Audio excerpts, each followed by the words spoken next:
యాచారంలో ఇందిరమ్మ ఇల్లు రాలేదని తీవ్ర మనస్తాపానికి గురైన ఓ వ్యక్తి ఉరేసుకుని ఆత్మహత్య చేసుకున్నాడు.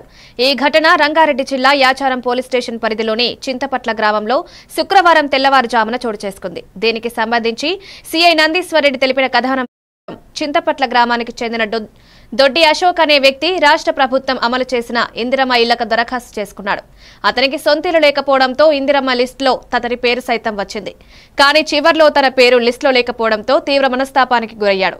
గ్రామంలో ఇల్లు మంజూరైన వారందరూ ఇళ్ల నిర్మాణానికి ముగ్గు పోసుకుంటున్నారు. కానీ అశోక్ పేరు లేకపోవడంతో ఆవేదన చెందాడు. ఇంట్లో తెల్లవారుజామున ఉరవేసుకుని బలవన్మరణానికి పాల్పడ్డాడు. నా చావుకు కారణం ఇందిరమ్మ ఇల్లు రాకుండా చేసిన కాంగ్రెస్ నాయకులు అని తన చేతిపై రాసుకుని ఆత్మహత్య చేసుకున్నాడు.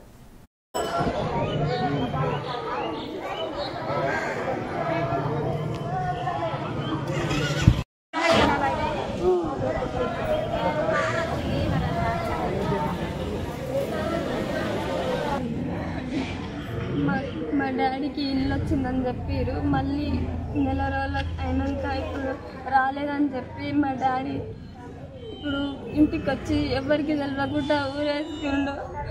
గవర్నమెంట్ మాకు ఏ విధంగానైనా సహాయం చేయాలని కోరుకుంటున్నాం. మేము ముగ్గురం అక్క చెల్లెళ్ళం. మా డాడీ పెద్ద దిక్కు, కానీ ఇప్పుడు మా డాడీ లేకుండా పోయిండు.